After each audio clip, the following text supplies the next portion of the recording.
Hello and welcome back to Boring Dad Gaming, where today we're going to be playing some more Nightmare Frames.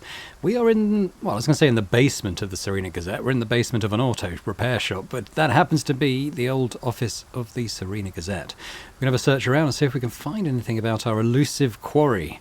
Is it Edward Keller? Something Keller, anyway. Let's have a look at the sewer. It's always good for a laugh. Through the hole you hear a strong water current, which makes you think that the drain flows directly into Serena's sewer system and not into a pipe. Can we lift it up? Despite not being screwed in, the grate won't budge. We might not be strong enough to lift it. Suggests that might be something we can do if we find the right tool. Let's have a look at the desk. Documents, newspaper clippings, the occasional book, and a typewriter have been gathering dust since Stephen Talbot razed the building with his bulldozer. Can we do anything with it? You look at each and every one of the trays on the desk. A small key under several newspaper clippings catches your eye. We'll have that. Hello? Anybody here? Definitely heard something. You've taken Serena's map out of your jacket so many times that you practically know all the streets and places by heart. Okay. File cabinet. The label on the middle drawer has the word collaborators written on it. Bill Eastman's address should be listed inside. I bet I can't open it. Closed. The key? Oh, goodness.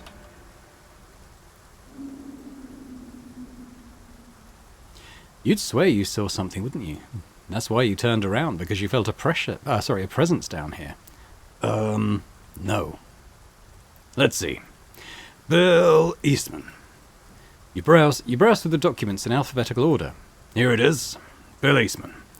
Bell Street, 14 Wade Creek. Nice. Alan? You there? Rick? Down here. I drove by and saw you going into Talbot's old repair shop. Then I lost track of you. You can't climb up here, can you? You'll have to give me a hand. Jack Morton is one of those rope ladders. I'll ask him for it. Shit. Where would I go? It's just a figure of speech. Mind your step. The ground is not stable. I'm a cop, Alan. Safety is the most... Boom! Rick! Are you okay?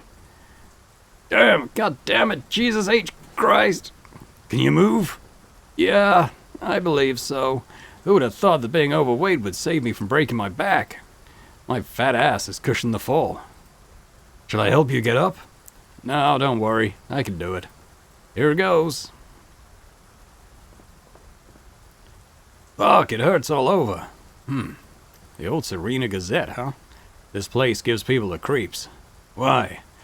A few months before the high school fire, a teenage girl was working as an intern there. She had a relationship with the editor of the Gazette. That son of a bitch, with a minor. The guy got tired of the relationship and fired the girl. She used to come around here, but that guy gave her the runaround. The poor girl couldn't think of anything else to get his attention than, well, blackmailing him with taking her own life. And she went too far. Such a shame, she was only a teenager. Do you have kids, Alan? No. Do you? A daughter. She doesn't talk to me. Well, she yells at me, but that's not talking. Anyway, months after the suicide, the editor of the Gazette began to say that he could hear the girl moaning, you know? Soon the word spread that this building was haunted. You believe that story? No, but the townspeople do. You might hear that Talbot destroyed the building because of rent troubles and whatnot. But that bastard tore down the repair shop because he was afraid of what was going on here. That's what happened. How's that sound? I'm sick of being here. Let's find a way out. Yeah, let's get to work. Okay, well, we have help here now. Going with these newspapers. One of them might mention Edward Keller. Yeah, I thought it was Edward. But you have neither the time nor the will to find out. A stack of newspapers dating back to the beginning of the decade. I reckon we can probably put up the sewer grate together, but there was loads of stuff I didn't look at yet. The shelves are full of bound newspapers, encyclopedias, dictionaries. Nothing you feel like reading at the moment. If you help me move the shelf, I might be able to get to the edge of the hole. We won't be able to move it. Why? Behind the books. Do you see those couple dozen screws going through the bookshelf? A screw to the wall.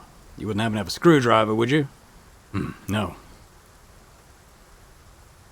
The Serena Gazette was founded in 1912. Its first article was about the collapse of the old Lloyd mine, where more than 18 miners lost their lives. Since then, and due to the continuous misfortunes that plagued the town, the section reporting such incidents grew larger with each issue. If you had to walk across a hole, you could easily use it as a plank, but not to access the hole in the ceiling.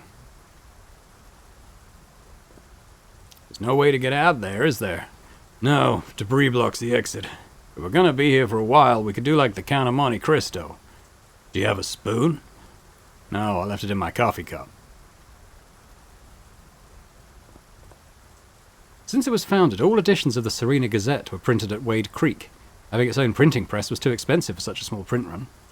Everything changed in 1964 when the Gazette's owner found a rickety workprint T423 in a Wade Creek landfill. Stephen Talbot's hands worked their magic, and every issue has been printed at this location ever since. You don't need to print anything, and even if you did, unfortunately there's no electricity in this place. So is this anything? That's not anything. Okay, well let's try moving the sewer grate again and see if the sheriff pitches in. I can't do it. Can you give me a hand? Of course. Come on. Okay, 1, 2, 3. We had no choice but to get in there, right? Not unless we grow wings and fly out of that hole. Once we get to the sewers, it shouldn't be too hard to get out of there. Well then, after you. Quiet, Alan. Did you hear that? Yeah, I've heard it before, too. I don't think we're alone in here. For heaven's sake. What? Oh. Oh my God. Alan, jump. Ooh. A little shiver up the back of my neck then. See, I didn't need your help to climb up. I'm a man of action. I asked if you wanted help because I saw that you were having a hard time getting out of the water. I don't know what's going on with me, but my heart is beating out of my chest. You saw the same thing I did, didn't you? I know I saw something that couldn't possibly have been there. It was a ghost, Alan. We're having the same hallucinations as the people of Serena. I told you, it's because of the water. I haven't drunk Serena's water. No? What about the coffee you had at the police station? I ran out of bottled water and made coffee with tap water. And we both had the same hallucination? Because you saw what I saw, a woman, right? Yeah, fuck yeah. Shit, Alan, I'm just trying to make sense of all this. I know, Rick. I'm racking my brains, too. And why are you so calm? Oh, shit, Alan. I don't have a heart attack. What's wrong with you? My heart. Feels as if it's jumping out of my chest. I'm having a heart attack. What? Oh, damn. Oh, damn. Calm down. It must be an anxiety attack. You wouldn't dare leave me stuck here with a corpse, would you? Knock it off. You're a Hollywood screenwriter, not a doctor. Ah, shit. Lean back against the wall. Easy, little by little. Now what? Breathe in deeply. Hold your breath for a few seconds and exhale gently. Have you ever had an anxiety attack? No, but I work in the movie industry. I see them quite often. Keep it up. Breathe in deep. Keep it up. Feeling better? I think so. No, I don't know. Hey, Alan. At Wade Creek, I've seen it all. Believe me, things that would scare anyone. I've been trained to keep a cool head at all times, but this... I felt an overwhelming fear. That's not like me. I've never experienced this feeling in my life. Yeah, tell me about it later, okay? Right now, you need to calm down. Don't think about anything, just try to keep your mind blank. Yeah. In the meantime, I'll try to find us a way out of here. Alan? Yeah? If I don't make it out of this, tell my daughter that I love her very much. I know I should have spent more time with her and... her name is Claire Bowman. She lives in Wade Creek and... You'll tell her yourself. Now, you know, mind blank. Okay? Yeah, mind blank. The rain falling incessantly on Serena causes the level of the sewers to rise steadily. You've already been in there. You don't want to dive back into that water. A series of switches inside control the lighting of this part of the sewer. Locked. Got a gas can and a piece of bread. Probably not getting in there. Got exits either way. Go this way.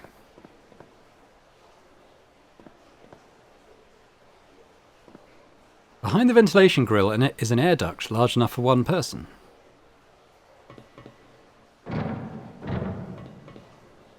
The grill would yield were it not secured by a single screw on the lower right-hand side. Okay. What's this? A metal door corroded by humidity and the passage of time provides access to another part of the facilities. The door is locked from the inside. Okay, that's not really... I guess maybe if we can get someone through that grate, we might be able to get through the door. Anyway, let's try this way.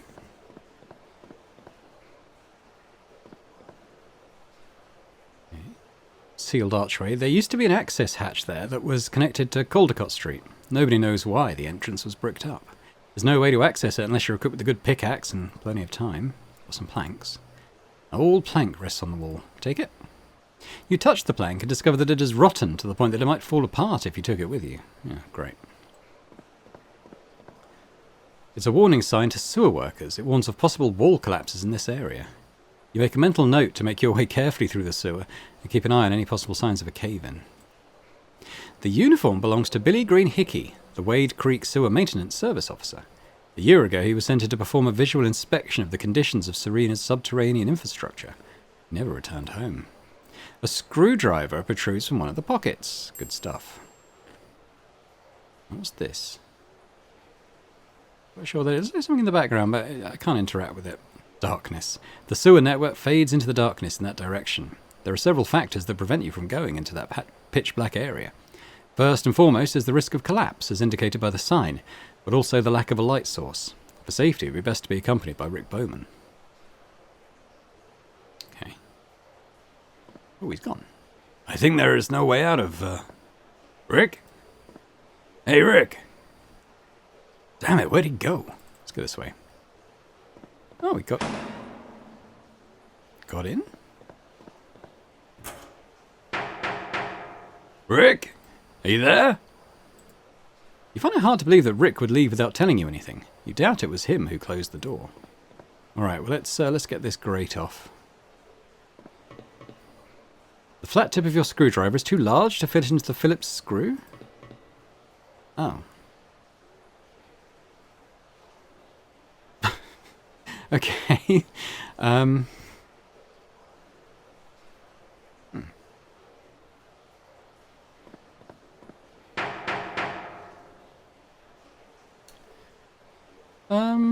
Alright, that was unexpected.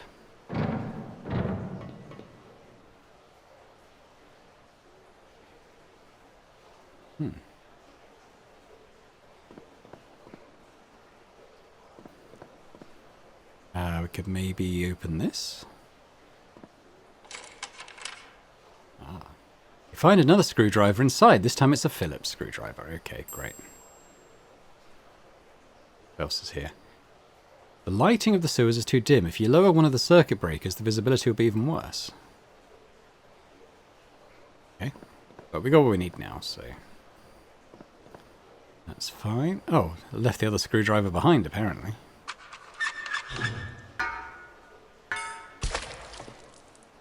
You hold in your hand the screw you just removed. You pocket it. I like the way we use the screwdriver once and then ditch it. I'm assuming it won't be needed.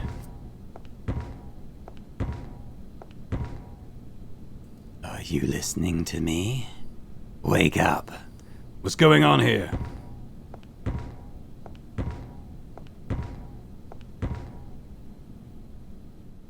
Oh shit. Rick? Damn it. I'm talking to you. What the? I said wake up. Tell me, did you bring one of those monsters with you? What? What is this bullshit? Did you do this? Get me down from here. I'm an officer of the law, you fucking asshole. Don't yell at me. I can't stand being yelled at. Oh yeah? I can't stand being hanged like an animal either. Put me the fuck down. You're in big trouble, motherfucker. I don't think so. Nobody's going to find out, you know, just like they never found out what happened to that maintenance guy. Just a sec. What are you gonna do? I can't feed on rats forever, you know. You're gonna eat me, you son of a bitch? I've got to survive down here. One can no longer stay on the surface. It's full of monsters up there. They make you feel a terrible fear until you die of a heart attack. Like Christy and Murray. Those monsters won't get me down here. I swear by all that's holy that if I get down from here, the only thing you're gonna eat is my fist. Nothing personal, Chief. I wish there was another way, but if someone has to live, I'd rather it be me. Bob Wells.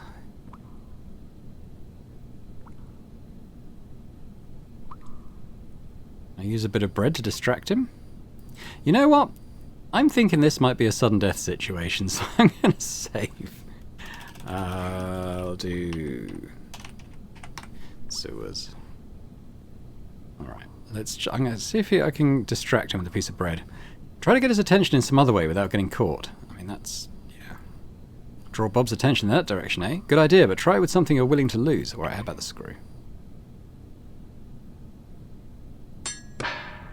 What was that?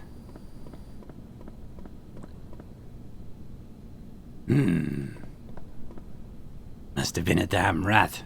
I'm sick of feeding on them. Do you understand now why I'm doing this? Can I get out that way? Okay, what do we got here? Got a rat. Bob was cooking his usual dinner when, to his surprise, he discovered that he could switch up the menu. The stench of waste and decay emanating from the rat prevents you from getting any closer to it. What's going on in here?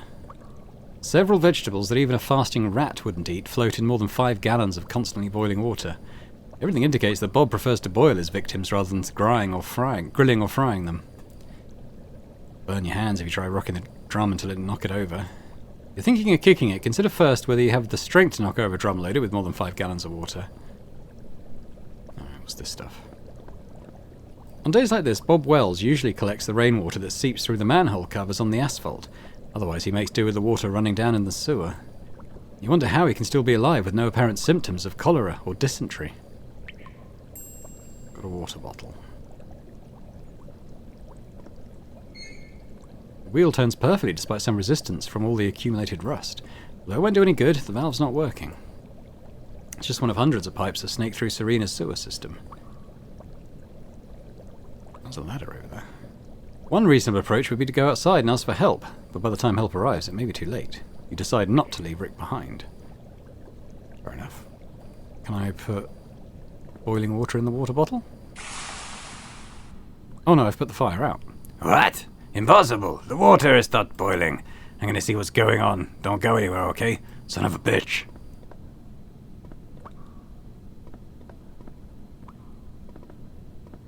What the fuck is going on here? Rick? Alan! Come here! Come on, untie me! Hurry up!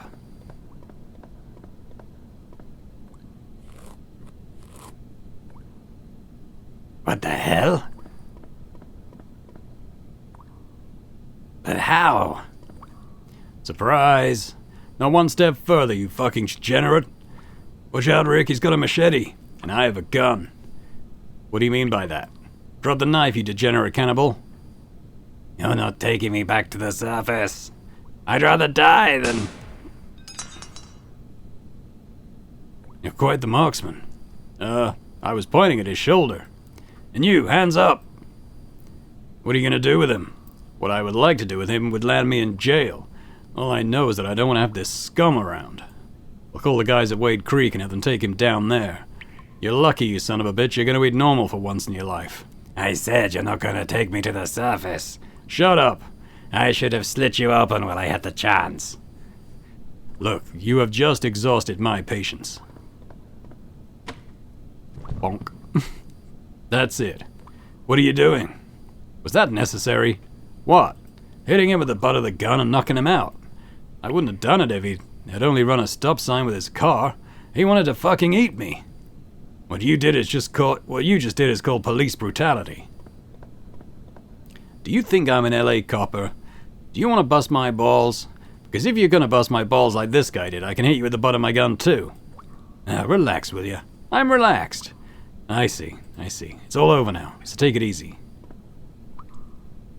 Fuck, Alan. Nothing affects you? How can you be so cold? I don't know, I'm just like that. Alright, I'm calm. And, sorry I didn't tell you sooner, but thanks for saving my life. Yeah, no problem, Rick. Forget about it. I found an exit to the surface. It's in that room. Really? Great. I'll stay here and tie up the cannibal with that rope before he wakes up. Do what you have to do. I'll see you later, okay? There are some things we need to talk about. What things? Well, the kind of stuff people like this hick are saying. They're right, Alan. Serena is haunted. You know what, Rick? I think I'll stick with your theory about the polluted water. It is far more rational than accepting we've seen something supernatural. Think whatever you want. I know what I saw. And so do you. We'll talk about it later, okay? Be careful. Ghosts? Cannibals? What next?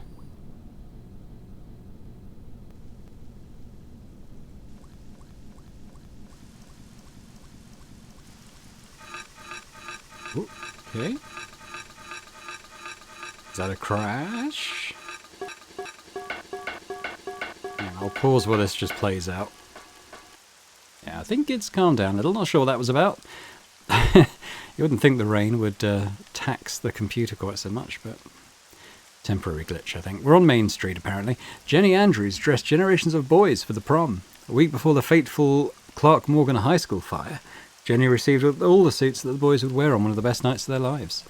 She couldn't bear such a tragedy. She cried every time she saw all those clothes on the hangers and ended up shutting down her business. It's been closed ever since. The clothes and accessories inside have been collecting dust for 15 years. No one has set foot inside Jenny's fashion since it closed. Oh, we've got a door here.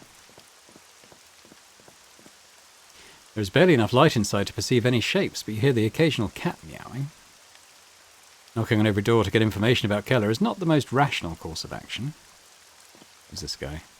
Matt Fridley has been hogging the WK107 phone line for some time now, shutting out those who also want to provide some insight into Sarah Jordan's disappearance.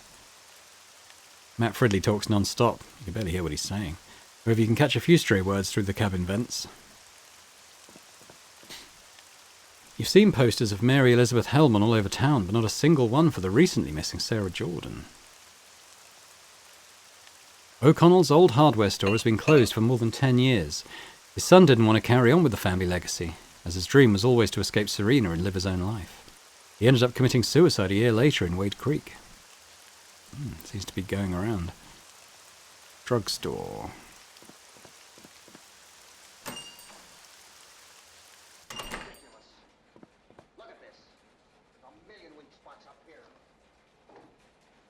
Should just talk to Paul Collins.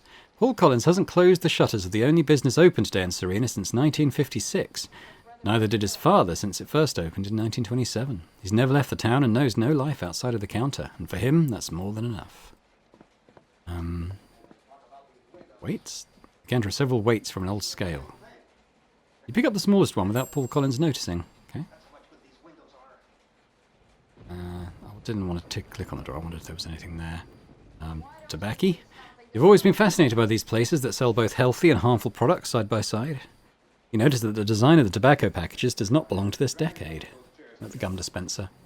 As a child, you used this type of machine a lot. You enjoyed the ritual of putting in the penny and being surprised by the colour you got more than you liked actually eating them. Given that there have been no children in Serena for over a decade and that they were the only ones who came to buy the chewing gum, this must be as hard as rocks.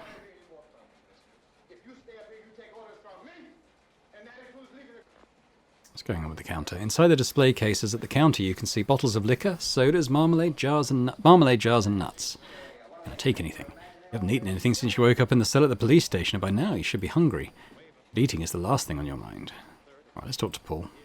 Hello? We have a deputy, as far as I can see. Yeah, my name is Alan Goldberg. Paul Collins. Pleased to meet you.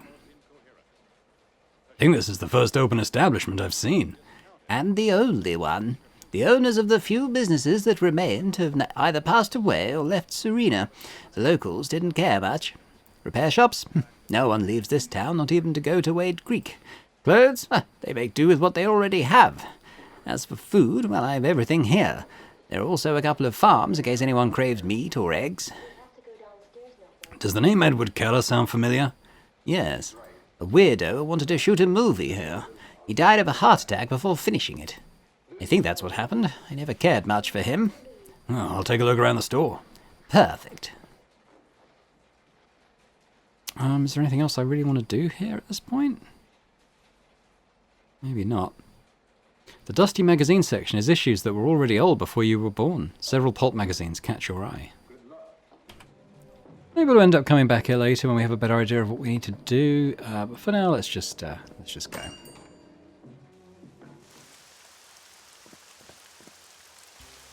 So we know there's a few locations we haven't been.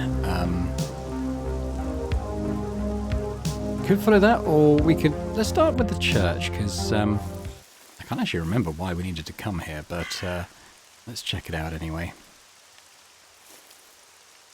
Among the service schedules and activities Father Adamson used to organise back in the day, you can see Mary Elizabeth Hellman's missing person poster. He deeply mourned the young woman's disappearance, and together with Chief Floyd, he was one of Serena's most committed participants in her search. Yeah, that's the same poster we've seen. Now we can look at the window. The small window has no latch and is impossible to close. On stormy days like these, it usually opens violently, causing an annoying noise that drives Father Adamson crazy. That is why he nailed it in place with a board instead of going for the more logical option of installing a latch on the inside.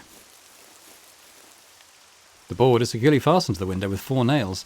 It would be impossible for you to pry it off with your bare hands. Probably for the better. Father Adamson can't stand the constant banging of the window on stormy days like this. For a small church lost in a town as remote as Serena, its beautiful stained glass windows could be the envy of the finest European cathedrals. The thick tinted glass prevents you from clearly seeing inside the church. Well, I'm sure we can just go in.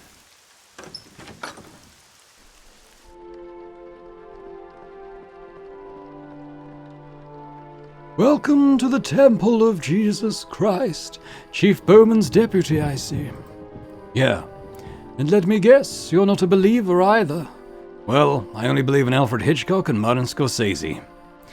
You try to emphasize the joke with a smile, but stop yourself, knowing that humor is not your strong suit, as Father Adamson is finding out. Yes, well, you've come to tell me that Sarah Jordan has turned up safe and sound, right? No such luck. Oh, God help us all. Chief Bowman moved heaven and earth to find that poor soul. Will you pray with me? We could use some extra help from up there to find Sarah. Maybe another time. Don't worry, I'm used to praying alone. With your permission, I will continue to do so. Well, we probably do want to talk to him, but we can have a little look around first. There's a toolbox here. Due to the lack of parishioners, Father Adamson has a lot of time on his hand. Lately, he has been doing various maintenance jobs around the church, like, for instance, pulling rusty nails from some of the floorboards. Inside the toolbox, there is only an assortment of screws mixed with the sawdust. There is also a pair of pliers that you borrow with the intention of returning them later to Father Adamson. There's a Bible here. A Bible rests on one of the benches. Do I take it? You read a psalm from a random page. Without much to say, I said to the man, "Are you trying to tempt me? Because I come from the land of plenty." Okay, well, we've taken that. A good sample of generic religious art. Confessional. Father Adamson still remembers who the last person to confess was. That was many years ago, before the entire population of Serena turned its back on religion. You're not willing to confess all your miseries to a stranger, even less so if he's going to give you homework afterwards.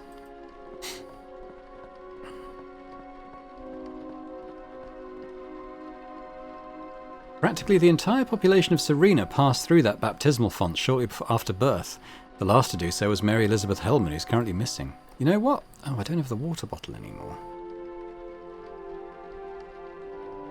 I was thinking maybe I'd fill it up with holy water. The phrase, "Jesus wants the best for you," is embroidered in gold lettering. Can I take anything from this? It's probably the purest, clearest water you've seen since you're in Serena.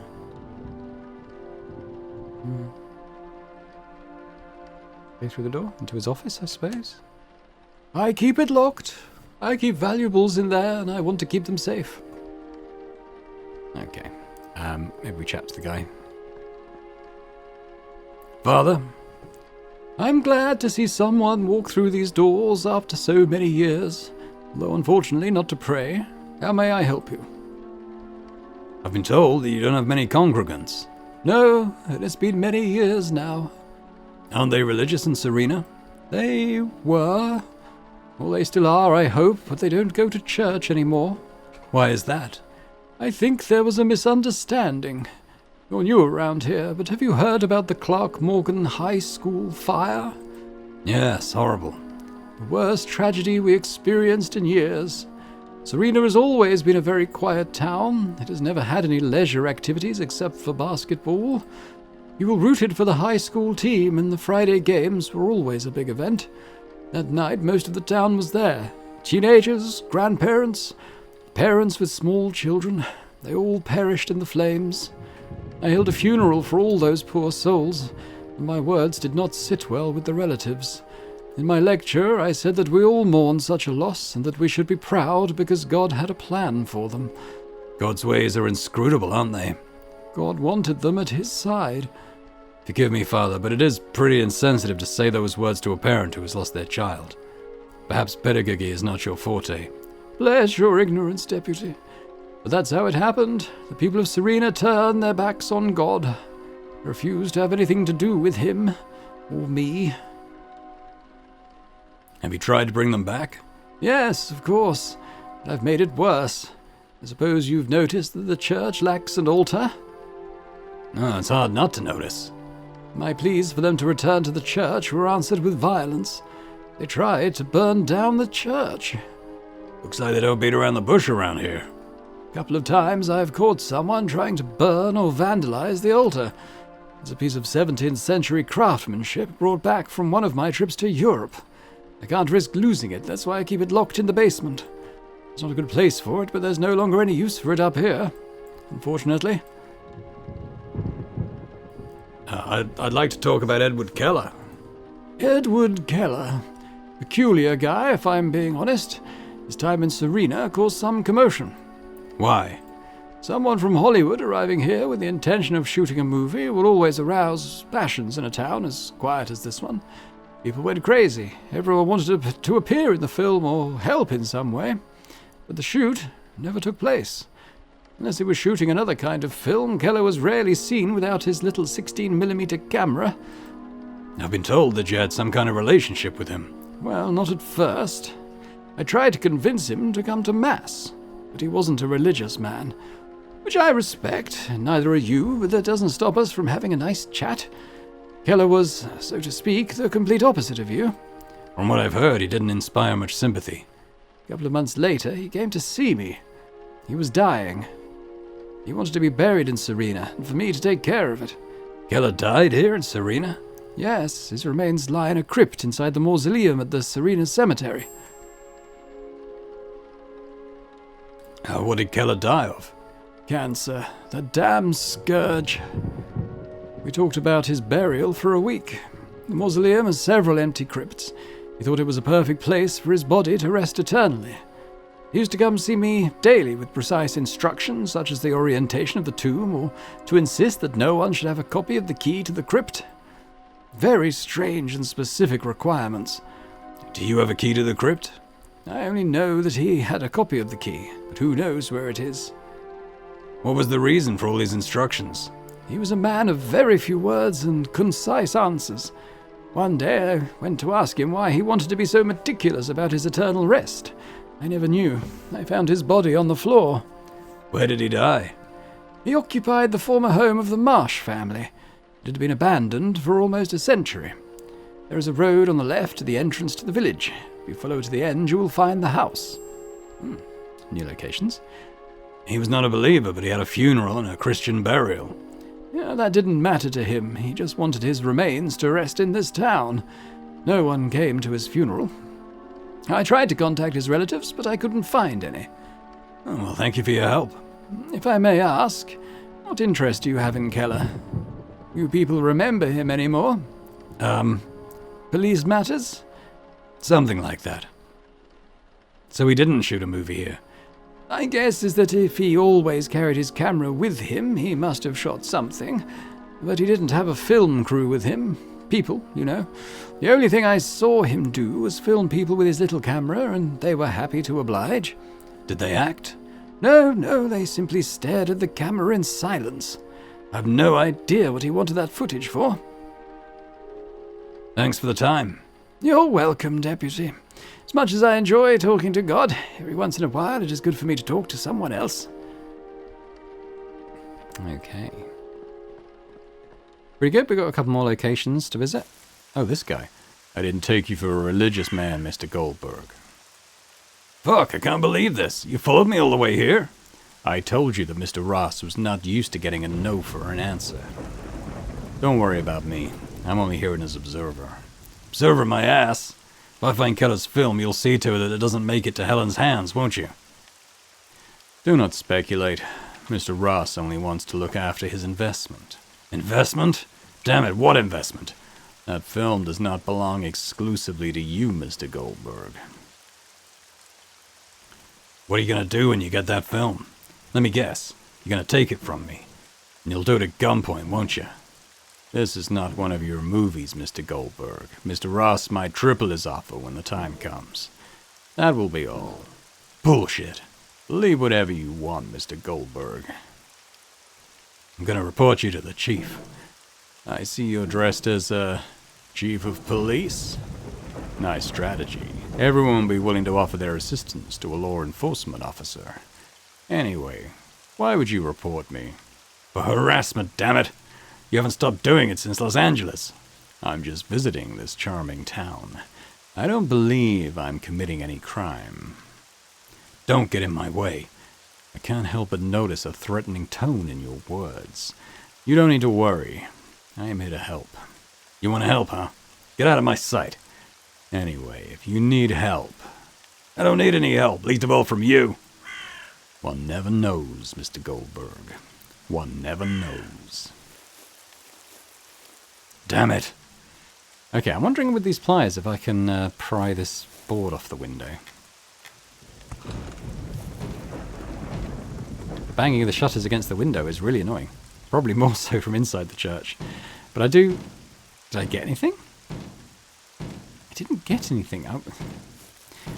I wonder, is that going to distract him so I can get into the office? Oh, that window again.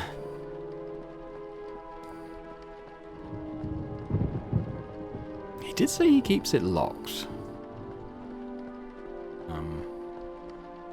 But let's see what happens. Closed.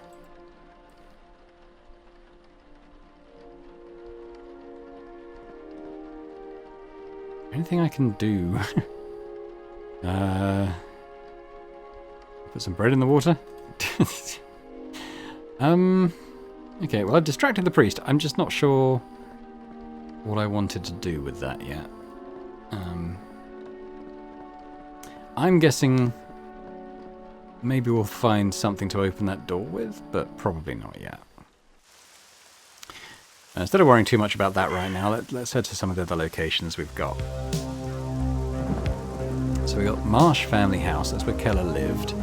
Cemetery where he's buried, and we got Bill Eastman, the journalist who interviewed him. Let's go there first. Someone's broken in, Bill. I know where that son of a bitch is coming from. Who are you? I'm sorry to burst in on you like this, but I heard some yelling and I thought My name is Alan Goldberg. Robert Saxon told me you live near Serena. Who the hell is Robert Saxon, Bill?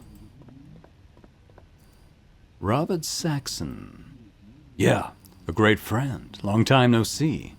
Kick him out, Bill. Get that fucking bastard out of my house. I don't know what brought you here, Goldberg, but I can't help you right now. Florence, my wife, she's not, We fled Serena because it wasn't safe. That town must go up in flames. It must be purified. Dementia. She is too young to have it. I've managed to put together a routine to keep her calm. The Classical Hour program on WK107, for example. She listens to it every evening and it helps her relax. However, it's running late today because there's a special broadcast about that missing girl in Serena. She's dead! They're all dead! If her routine is altered, she gets nervous and her heart starts racing. She can get tachycardia and... I'd be happy to talk to you, Goldberg, but it will have to be later. Of course, I understand. Robert's friends are my friends, too. You're welcome at my home. Let's try the breathing exercises, shall we? No! Where's my music? Where? Can I grab that insecticide? One of the downsides of humid areas like the outskirts of Wade Creek is the roaming hordes of mosquitoes ready to feed mercilessly on any human they come across. The Eastmans are more than used to this fact, which is why they always have insecticide at hand. Yoink. I don't want to spend too long fussing around in here, but let's leave. Okay, why don't we try the Marsh family house? The old Marsh house seems to spread its ruin to the surrounding terrain. Nothing manages to grow here except for an uneasy feeling the longer you stand in front of it. Alright, let's go in. Oh, hello.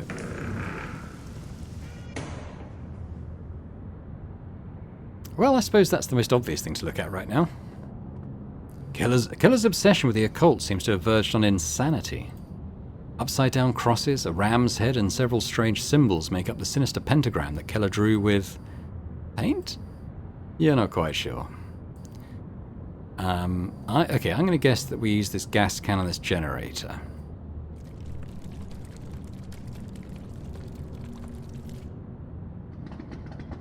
By illuminating the wall, you realize that there was a small cabinet hidden by the darkness. Okay. Take a look at it. You stare at the small cabinet as if you could open it with your mind. Just go and fiddle with it. Go on. Closed. You examine the small lock. It has the shape of a cross. Projector seems to work. What's going on with the photo?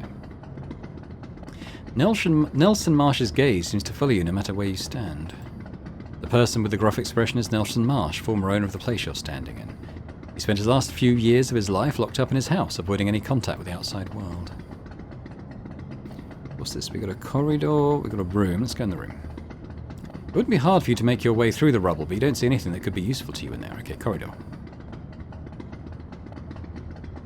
Several pieces of debris and part of the collapsed ceiling prevent you from reaching the corridor. Right, okay.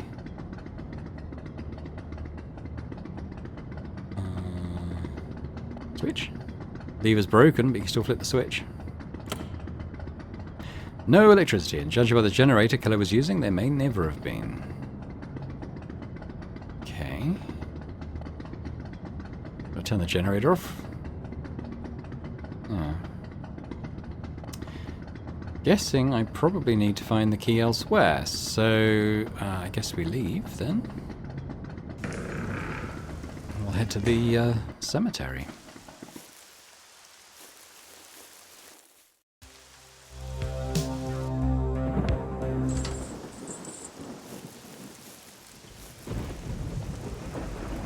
Shit, you startled me. What are you doing there? I wanted to take a look at the cemetery. Yeah, it's just not possible. I just closed it. She doesn't want to leave today. Who? Her, damn it. Charlotte Wilkes. Who's Charlotte Wilkes? Thomas Wilkes' his wife. She shows up at the mausoleum from time to time. I try to avoid her, but today she's been in there all day. Wait a minute, you mean it's... A ghost, yeah. I don't want to be responsible for any misfortune, so the cemetery will remain closed until further notice. But wouldn't it be possible? No, it's not possible. And something tells me that you're going to try to get inside anyway, so... I'm going to stand guard outside the door so you don't get any funny ideas. I have all day. Is that clear? Look at the Bible. Just wondered if it might have something inside. When you open the Bible, you find what at first glance seems to be a small key, but is actually a small crucifix. Oh, okay. Back to the house. I suddenly thought, I wonder if there's something in the book. So let's pop back to the house quickly.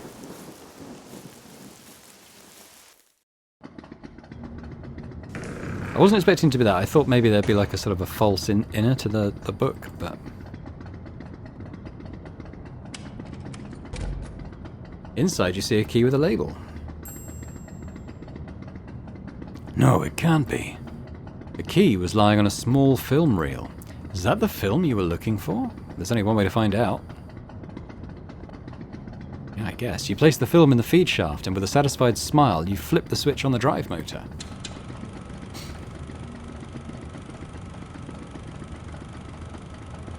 The disease is spreading faster than I thought. I barely have any strength left.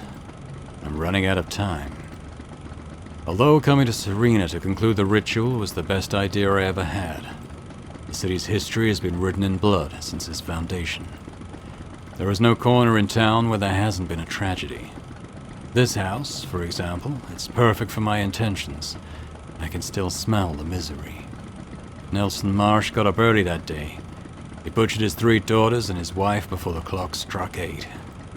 Still soaked in their blood, he had breakfast like any other day, and no one in town ever knew what had happened. They only discovered the bodies after Marsh died. The people of Serena didn't give it any importance. There could be no other place in the world more suitable for my job. Everything is ready. I think I have spent enough time on the invocations. But I am concerned about the final offerings. I can't afford to go little by little. I need to do something big. More than what is strictly required. This will ensure that the pact is carried out with all the guarantees.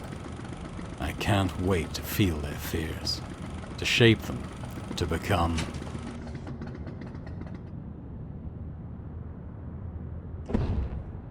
Ooh. What?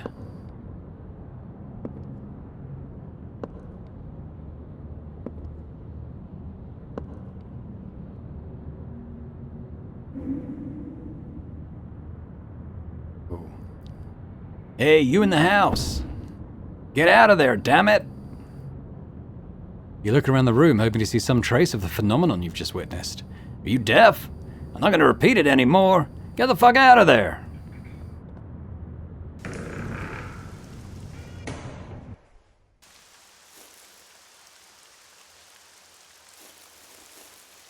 Hey, you! Yeah. What the hell were you doing in there? Investigating. Investigating? Damn it, investigating what? That house is doomed, it always was. And even more so because of that film director. I don't need you to come and make everything worse. Oh. Hey, take it easy, pal. And put that iron rod down. Easy? I live right next door with my family. I don't want old Marsh to come and kill my family like he did with his own because of you. Because of me? For God's sake, will you stop threatening me with that thing? Are you giving me orders? Fuck it.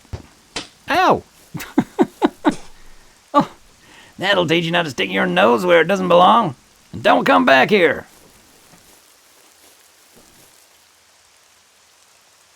Game over.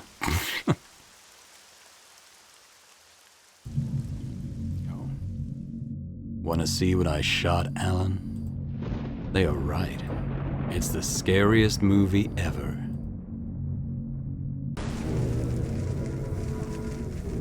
Every film needs an audience, and this one even more so. It's all yours, Alan. Look for it, Alan. Alan? Oh my God, are you... Oh, my head. Feel as if some fucker hit you with his iron rod, right? Tell me who did this. the guy, he said he lived next door. O'Halloran? Oh, that damn hick. Do you want to report him, Alan? No, it's not necessary. Did I hear you say yes? Maybe this kind of thing is the norm in Los Angeles, but not here. At least not with me as chief of police. I'll go give that son of a bitch what he deserves right now. Let it be, Rick. What? Do you want an assault on a law enforcement officer to go unpunished? Because that's what you are, my friend. Here, take this. Don't let anyone assault you again. Although I don't want you to go around cracking heads either. I'll pay O'Halloran a visit. I don't know if Chief Floyd tolerated these things, but I don't. Be careful, Alan. By the way, how's your quest for the film going? Oh, well, Kelly used to live in this house. I went to take a look. And what did you find? Yeah, no signs of it. Maybe it's somewhere else. Or someone in town has it. I hope so, Rick. I hope so.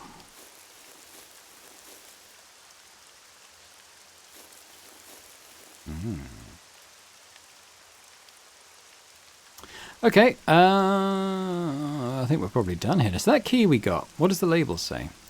Mr. Keller's crypt are written on the thing. Okay, well, we'll need that. I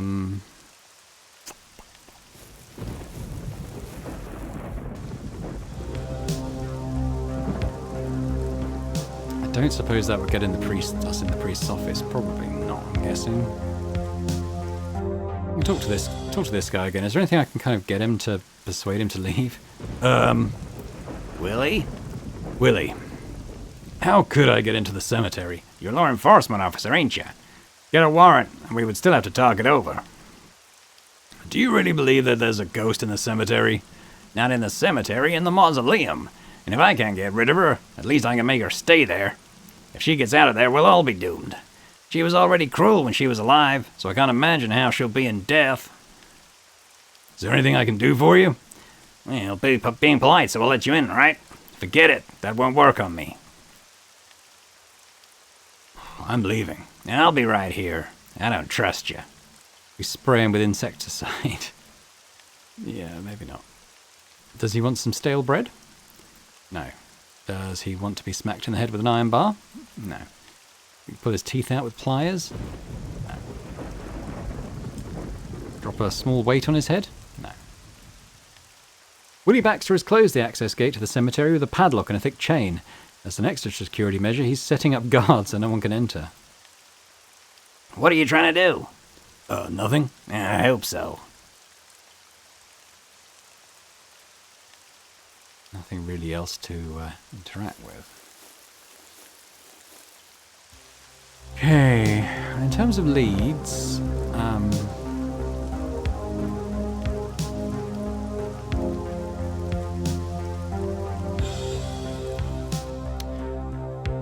there's probably no cause to go back to the police station, but I know there was a phone here. I don't know if there's any reason for me to use it.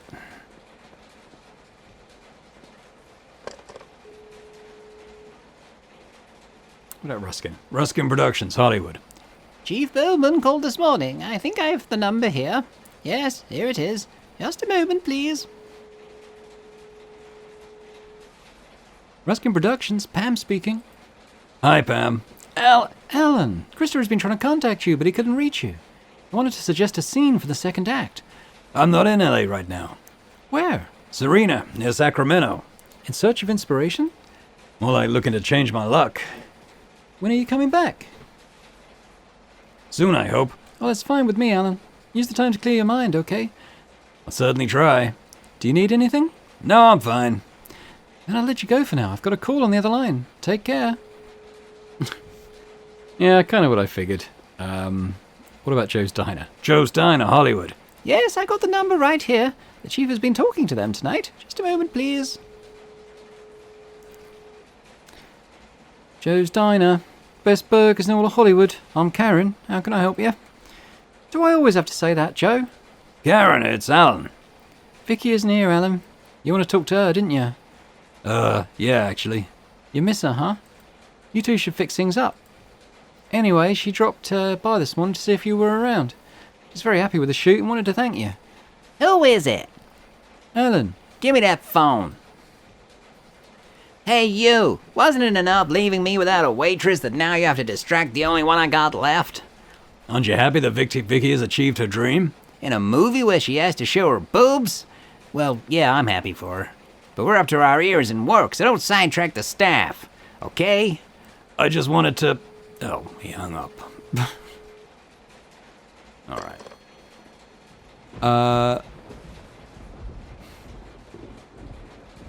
Yeah, I mean, I thought it was a long shot. See if anything there would help. What the morgue? Has that opened up yet? No.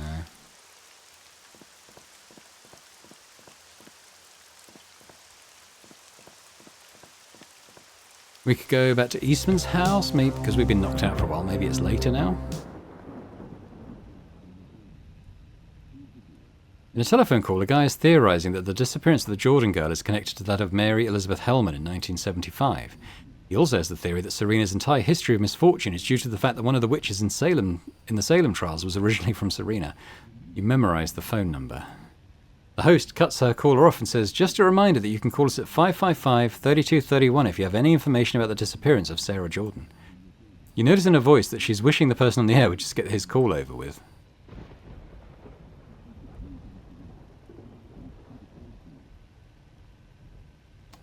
That's the guy in Main Street, isn't it? I wonder if we have to get him off the phone.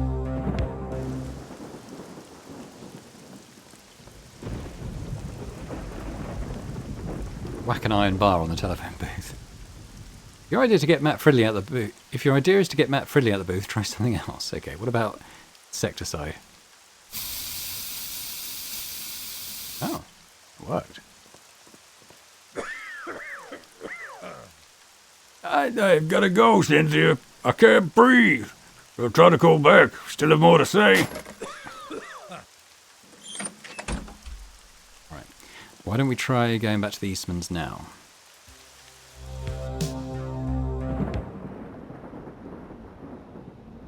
The news special continues to run its course, this time without Matt Fridley's long monologue. The classical hour is not likely to be aired.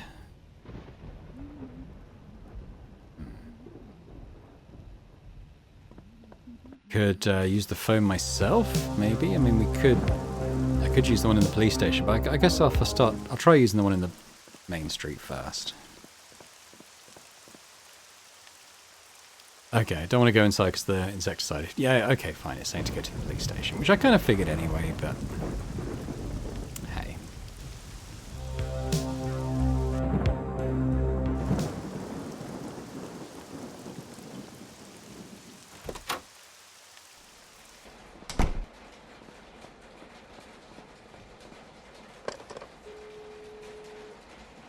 Yes, radio station. Wade Creek's WK107 radio station.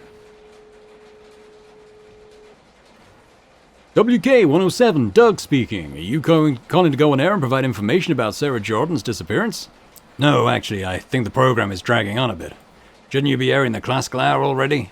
No can do, my friend. We're in the middle of a news special.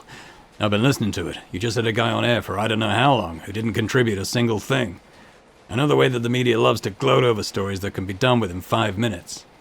You don't hear anything on the other end of the line, and you start to think that this was not the best way to convince WK107 to air Florence Eastman's favourite show. Hello?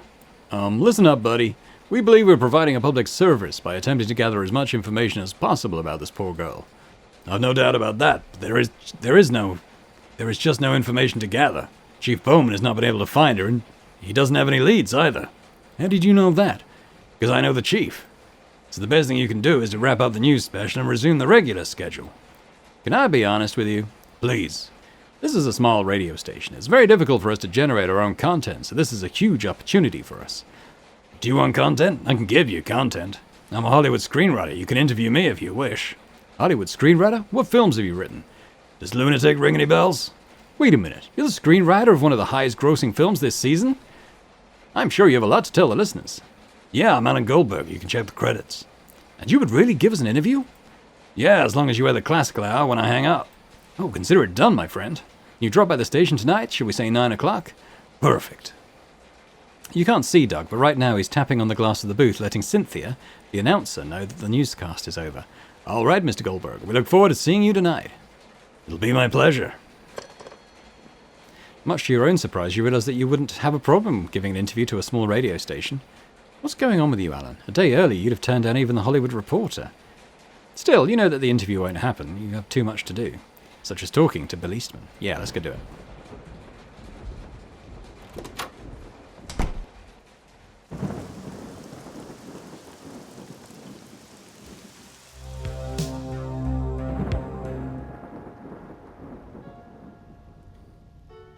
Oh yeah, okay.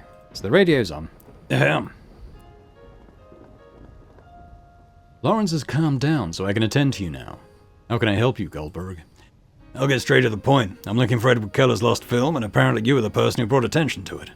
Keller, yes, that was a long time ago. At the time, he was considered a counterculture icon thanks to his film Bloody Mind Games. He was an interesting character with an intriguing aura. All the press wanted to interview him, but nobody could find him. I pulled a full few strings until I found out where he was, had a chat with him, but never transcribed the interview. Why was the interview never published? When I came to Serena, I was long burnt out from Los Angeles, its pace of life, and my job at the magazine. I met Florence on my first day in Serena. We fell head over heels for each other and started to make plans. Meanwhile, I was hounding Keller for an interview until I finally succeeded. I called the newsroom, gave them a vague summary of Keller's words, and resigned from my position at Variety so I could start a new life. I'm surprised anyone knows about that film. As far as I know, the magazine never published anything about it. But it is known that you made that call. It's part of the reason there's a whole legend around that movie. I guess collectors have been chasing after it, right? Exactly. Are you one of them, Goldberg? No, but there's a millionaire who'll change my life if I get that movie. Let me guess, the fairy godmother. Damn right. I wanted to write an article about her, but I couldn't gather enough evidence to corroborate who she was. It's Helen Westmore, right? Yep. I knew it. Did you get to see the film? No. Keller said that he only had one more scene to go and the movie would be finished. It's rumored to be the scariest movie in history. Well, maybe that's partly my fault. I exaggerated a bit when I called the newsroom, but I might have not been too far from the truth. Keller was immensely talented. There's no horror film that could compare to his debut feature. But that last film, I don't think it was very conventional. It was shot in Serena with a small 16mm camera, without direct sound. There were no actors either. I guess it was a work of a somewhat experimental nature, but I never doubted for a moment that it would make audiences tremble with fear. That man was a genius. Who could have the film? I read about his death in the Serena Gazette, but there was nothing about the film in that article. He probably hid it somewhere and took the secret with him to his grave. Well, I would have liked to have read that interview. It might give me more leads as to the location of the film. I recorded the interview, Goldberg. It's still in my tape recorder. It was the last time I ever used it. Want to hear it? Yeah, of course. Just give me a minute. I think I know where I put it.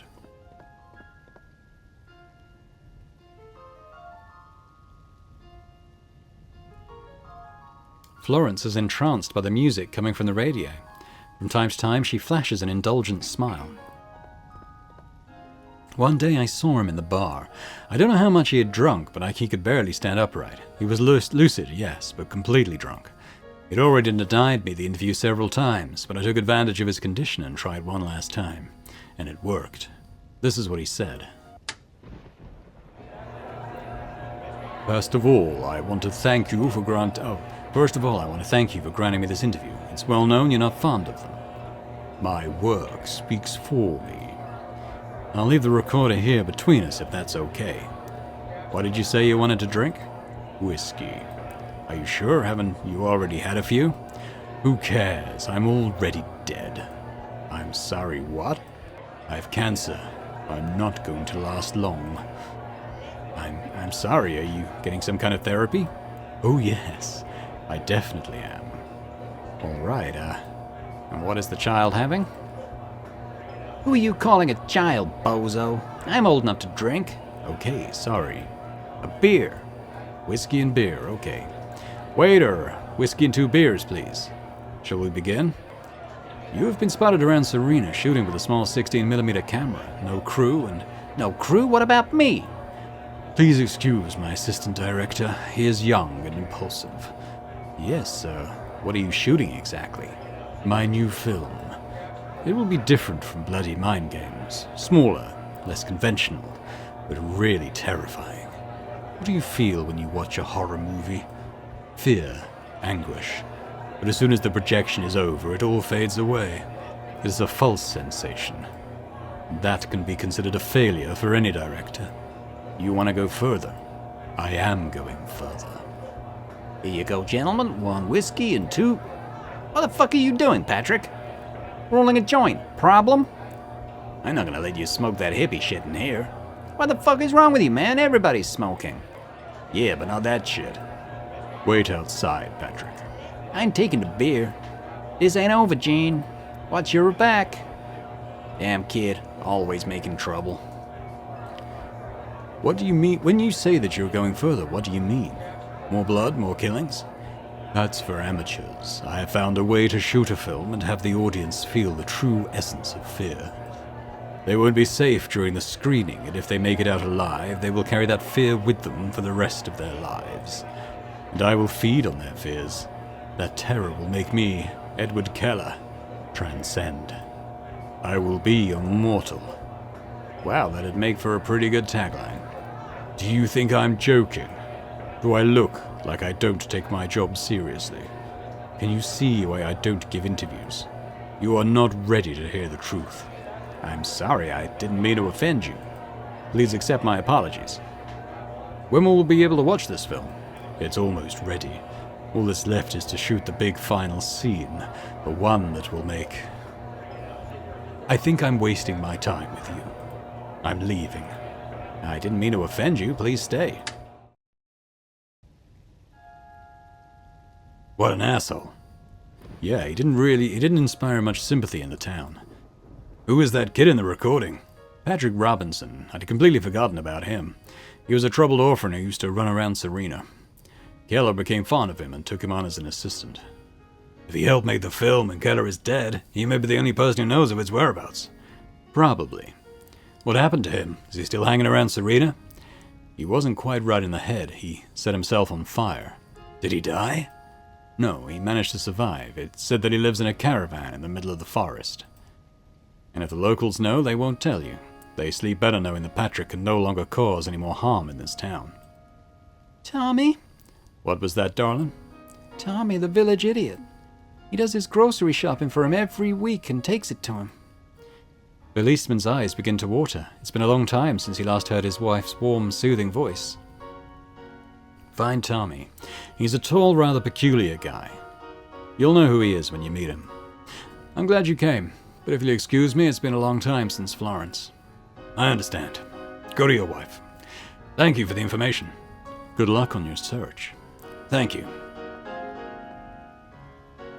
How do you feel, darling? Do you like this music, Bill? Oh yeah, I love it.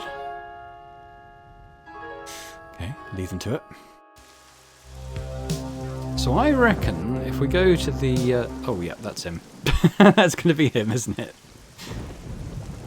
Let's quickly check the time in the video, and I think we'll probably leave it there. When we come back, we'll have a chat with Tommy, hopefully find out where this Patrick guy lives, and keep following the leads we can until we find out what happened to Edward Keller, I guess. But thanks very much for watching this. I hope you've enjoyed it. If you have, if you could, hit the thumbs up button, that's always fantastic, as would be leaving me a comment. Let me know what you think about the game, the story, anything you like, really. It's just always great to hear your thoughts. And if you're watching this and not yet subscribed to the channel, it would be amazing if you could do that as well. So thanks very much, and I hope to see you next time. Bye for now.